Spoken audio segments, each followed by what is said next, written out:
Welcome back. We've been talking about gender identity issues, and our next guest, Jessica, was actually born Jesus. It wasn't until after she was married and a father of two that she set out to transform herself into the hot Jessica, man, the woman she always knew she was. All right, so do you have any regrets about being born a male? You know something? Not at all. At the time, as I was growing up, yes, I thought I would regret it. You know, it's because I felt I was in the wrong body. I mean, what does that feel like? Could you describe to us? Because at what age do you look at other kids and think there's something just different about me? I knew between 2, 3 years old, as early as I could remember, my thoughts were that I was in the wrong body. But having been raised in a Latin family, it's not something, Mom, guess what? This is how I feel. You know, and this is a long time ago. Absolutely. I mean, we're talking in the 70s at this point. So. And you said you learned about transgender. You first learned the term transgender from talk shows. Cool. Absolutely. Yeah. Not my show. No, it's Merv Griffin. So God. You're dating yourself. Oh my God. Yes. And so that was when you saw people that you identified with? Absolutely. I learned the term transvestite and transsexual. We didn't use transgender back then. And transvestite, just to clarify, transvestite is someone who dresses like the opposite sex. Nowadays, we call them cross-dressers. Okay. So at what point do you sort of own that this is who you are, and then you want to take the steps to become? Well, I was raised in a really cool time called the 1980s. So if you can remember, like, you know, John Bon Jovi with the long hair and the spandex pants, and David Lee Roth, and all these men in these glammed up sort of fashions. And I embraced it, you know, so I grew my hair out long, I wore eyeliner, and back then it was just called an artist. You look like John Bon Jovi in that picture. God. Are you watching? So you fathered 2 children? I did. So one of the things that I did to try to, you know, because whenever I was alone with my thoughts, I tried not to feel like I was a woman. You know, I came out to my mom at the age of 13 years old. I used to sneak around in the middle of the night dressing up in girls' clothes or whatever. And one night my mom came out, discovered me kind of running around the house, came into my bedroom, and I was like scared out of my mind, took off what I was wearing, buried under the covers, and I came out to her at that point. I was like, okay, Mom, this is how I feel. I feel like I should have been born a girl. At night I pray to God, and I could wake up tomorrow and be a girl. So my mom sat there and listened to what I had to say. But she said to me, after I had this to share with her, well, I had a son and not a daughter, and that's wrong, and you shouldn't feel that way. Kids are going to pick on you. It's not normal. So obviously, as a kid at the age of 13 or 14 years old, of course, I was like, okay, I've got to hide this better. You know, I need to, like, forget it. So what did I do? Well, you know, I moved out of my house at 17. I figured if I was living on my own, living what would be seemingly a heterosexual life with my girlfriend at that time, that I would forget these thoughts. But at the age of 18, realizing I wasn't going to escape these thoughts, I came out to her. And I said to her, you know, one night I said to her, well, sometimes I like to wear girls' clothes.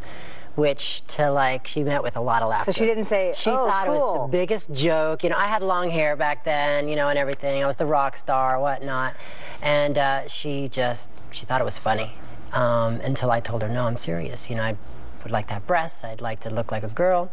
To which it became anger. Things were thrown across the room. But at some point, as I was pleading, I love you, I'm sorry, this is just how I feel, I can't get these thoughts out of my head, could you please just accept me for who I am, I'm sorry, you know, just all these I'm sorries and love yous. She finally said to me, okay, well, why don't you go into the shower, get shaved and pretty, and let me see what you look like. I was like, really?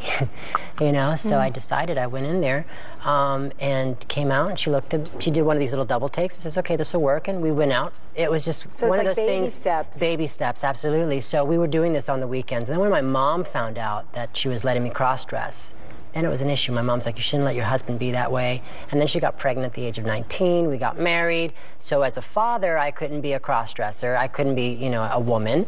And I got involved in church. I figured God was going to fix me. I really felt in my heart of hearts that God loves me just the way I am, you know, scars and all. And you basically had to figure that on your own. I did, and I was 25 when I finally came to that point where I was like, okay, I need to decide what I'm going to do. But one of the things that my family was very adamant about telling me was that I was being selfish, that I shouldn't do this because the kids are going to suffer and they're going to have a hard time in school, they're going to get bullied, and there was always this idea that I was being selfish. But I thought to myself, at that point in time, you know, if I was an alcoholic and I had a problem with the bottle, I'd have to deal with the fact that I was an alcoholic in order to become a better parent. In other words, work on you first. And when you become the best person that you can be, then you become a better parent for your children. What a lesson for your kids. I mean, I'm sure it's not been easy. Well, Jessica's son, Christopher, is here. Let's welcome him now. Christopher, come on out.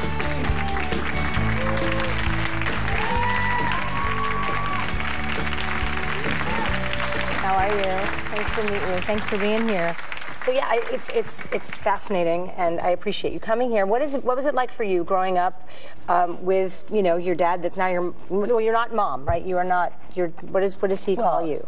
Well, we would call her stepmom, or JC for her initials, and it was probably pretty simple like that. She always let us grow up, understanding being open-minded, and it doesn't matter how you look, it's who you are on the inside. God loves everyone, doesn't matter who they are. How incredible. How are things now? It was very amazing that my kids they were my defenders to my family. They're the ones who told my family, no, Daddy's not being selfish, He's being who he is. Exactly. She is. So what can you say about your son? I am extremely proud of the young men that these kids have become, and they educate other kids. Even in middle school, when it was a problem for them, where other kids found out that they had a transgender parent, they became targets. I mean, my children identify as heterosexual young men. They're not gay. They don't want to cross-dress. It's a misconception for many people to think that just because I'm that way, they're going to be that way. And, my kids started a GSA in their school before GSAs even existed. What's a GSA? Gay Straight Alliance. Oh, that's great. Yeah. That is great. It was actually a little bit ironic because we first started it out because we knew at that time kids don't have an easy time with this. So we decided, okay, let's make a small group with divorced parents. And we found out that other kids had similar issues. And we actually found out that there was actually a boy who wanted to be a girl and went through cheerleading. And we helped him through that. Wow, so, amazing, amazing, amazing. I thank you so much for being here, sharing your story. My pleasure. And I would be proud too. Yes. Great to meet you. Thank you, Chris.